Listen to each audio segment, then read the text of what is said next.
Gente, nós, como é que estão vocês? Tudo bem? Hoje eu vou tratar de vocês sobre ligações químicas. Começando com ligações químicas, lembrando a todos vocês o seguinte, que dependendo da posição na tabela periódica, você tem a classificação das ligações químicas. Por exemplo, se eu pego um metal com ametal, ligação iônica. Se eu pego ametal com ametal, ligação covalente. Ou semimetal com hidrogênio, ligação covalente. Ou ametal com hidrogênio, ligação covalente. Ou semimetal com semimetal, ligação covalente. Ou semimetal com ametal, ligação covalente. Dentro da ligação covalente, nós temos ainda a ligação covalente normal, a ligação coordenada rotativa. Depois disso, você tem o quê? As ligações são chamadas de ligações metálicas. Quando você tem ligação entre metal, centrão da tabela periódica, grupo 1A, grupo 2A, onde você tem ligando entre si, você tem as famosas ligações metálicas, onde você tem as famosas ligas metálicas. Vamos começar vendo vocês aqui, para começar tendo a ideia de ligação química, começando vendo a teoria do octeto. O que acontece? Esse cetone de sal hélio, todos os outros gases nobres têm 8 elétrons na camada de valência. Então, o objetivo primeiro, a ideia primeira, seria de que todos os elementos se ligam um ao outro, na tentativa de quê? De obter 8 elétrons na camada de valência. E isso seguindo o quê? Aquilo que nós chamamos de teoria do octeto. Então, o que que determina a teoria do octeto? Que os átomos dos elementos ligam-se uns aos outros, na tentativa de completar a sua camada de valência com 8 elétrons. O que que nós chamamos de camada de valência? A última camada. Observe esse exemplo aqui, o sódio. O sódio tem 2 com 4, 6, 8, 10 e 11. E o cloro tem 17 elétrons. Aqui os 17 elétrons. Na última camada, o sódio tem 1 elétron. E o cloro tem 7, ó, 3, 6 e 1, 7. Se o sódio perder esse elétron, ele fica na última camada, ele passa a ser 8 elétrons. E o cloro ganha esse elétron, passa a ser o quê?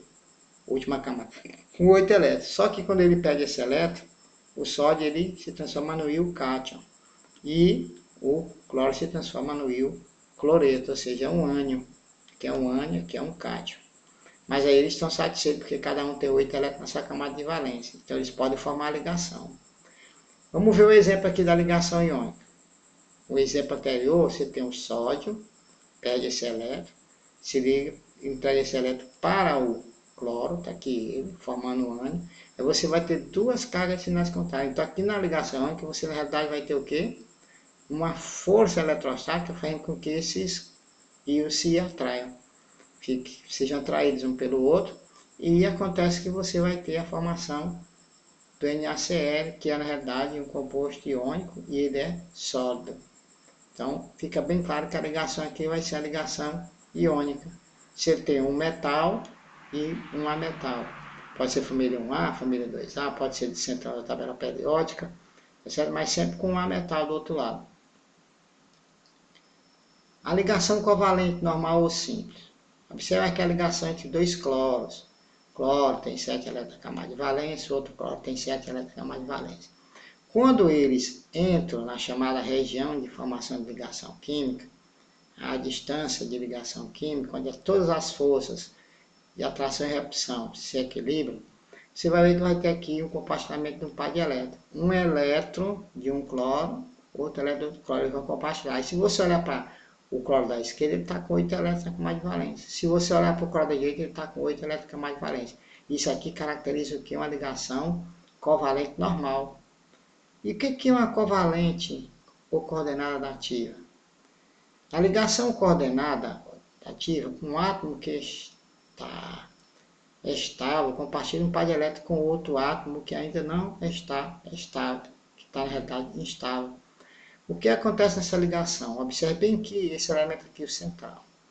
O meu amigo enxofre. O enxofre está com 2, pertence ao grupo 6A. Aí, 2 aqui faz 4, com 2 faz 6. Mas quando ele compartilha bem aqui, ele faz o quê? Ele faz 8. 8 elétrons na camada de valência. Bom, ele está com 8 elétrons na camada de valência. Está aqui, ó. 2, Tá aqui 2, 4, 6. E esse aqui, ele tem o quê? Ele tem só 6. O que vai acontecer? Esse oxigênio aqui também está completo, a camada de valência, 2, 4, 6, os dois que ele compartilhou, 8. E o enxofre também já está com 8, ó, 2, 4, 6, 8. Então, o que ele pode fazer? Como ele tem um par de elétrons aqui, na verdade ele tem dois par de elétrons que não estão participando da ligação, né? Não estão ligados, não são par de elétrons ligantes, ele pode fazer o quê? Doar um par de elétrons. Aí ele doa esse par de elétrons para o oxigênio. O oxigênio passa a ter 8 elétrons na camada de valência, mas o enxofre continua com seus 8 elétrons. Toda vez que tiver família 5A, família 6A e 7A, você pode ter ligação dativa. Olha aqui, ó. A família 4A não há possibilidade.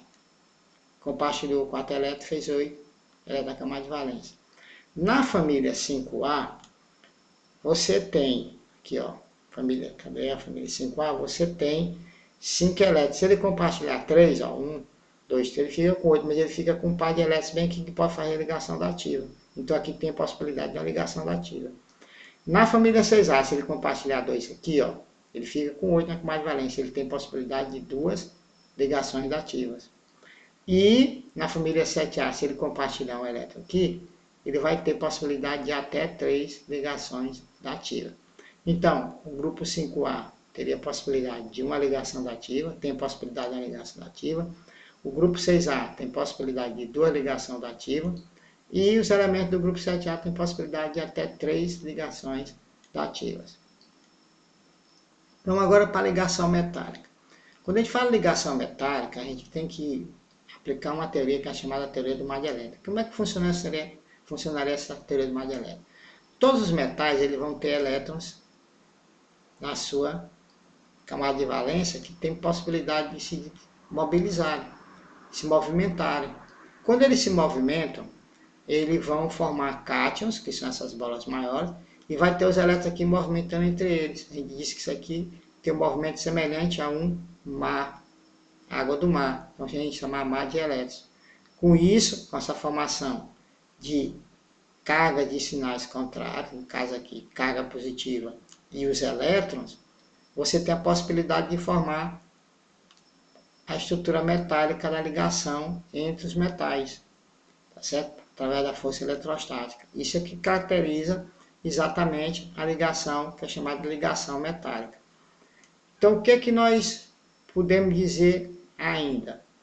Quando a gente fala de ligação covalente, existem elementos que fogem à regra do octeto. São aqueles elementos que na camada de valência não vão ter 8 elétrons. Tá certo? Ó, se você pega, por exemplo, esse elemento bem aqui, ó, só para tu ter uma ideia. O enxofre está com 2, 4, 6, 8, 10, 12. Ele está com 12 elétrons ao redor do elemento central. Ou seja, ele tem 6 pares de elétrons. Ele teria que ter no máximo o quê? 8. Ele está fugindo da regra do octeto. Se a gente for atrás da hibridação desse elemento bem aqui, ele tem a hibridação do tipo sp3d2, que nós já estudamos. Tá certo? Se você pegasse, por exemplo, o PCl5, você teria o PCl5, você deve lembrar, com a hibridação do tipo sp3d.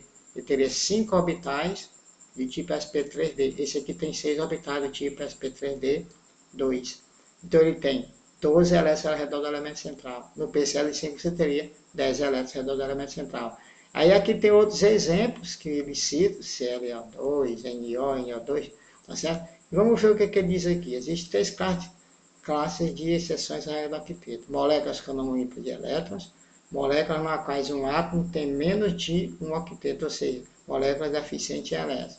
Moléculas nas quais um átomo tem mais do que um octeto, ou seja, moléculas com expansão de octeto. Tá certo? Aí ele mostra aqui o número ímpar de elétrons. Situação aqui, ó, você tem 3 elétrons. Com 2 daqui, 5. Esse elemento bem que ele tem 2, 4, 6, 8. O oxigênio não fere a regra do octeto, mas o nitrogênio 5. Ó, o nitrogênio novamente aqui, ó, 2, 4, 6, 8. Mas aqui nesse caso o oxigênio está, ó, 2, ó, aqui, ó, 3, com 4, 7. Tá certo? Está no par de elétrons. Vamos ver aqui um resumozinho daquilo que nós chamamos de ligações químicas. Você viu ligação, começando aqui da iônica. onde ocorre a transferência de elétrons, e tem a perda e ganho de elétrons, onde o metal perde e o ametal ganha. Você tem isso tudo em busca do quê? Da estabilidade química, seguindo o quê? Na grande maioria a regra do octeto. Na camada de valência você vai ficar semelhante a um gás nobre, a exceção do hélio. Você tem a ligação covalente, que pode ser um ametal com ametal, pode ser o hidrogênio com ametal, pode ser sem metal sem metal. Onde aqui você tem compartilhamento de par de elétrons, onde você tem a ligação covalente normal e tem a covalente dativa. E você vai ter a ligação metálica, onde você tem o mar de elétrons, onde você vai ter, na realidade, elétrons livres entre os metais, que é o chamado mar de elétrons. Então você vai ter a ligação de caráter eletrostático. Certo? Espero que a gente tenha contribuído com vocês.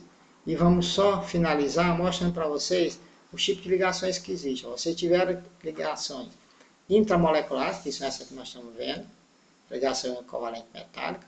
E nós tivemos também as ligações intermoleculares, que nós já vimos em vídeo anterior. Ponto de hidrogênio, dipolo induzido.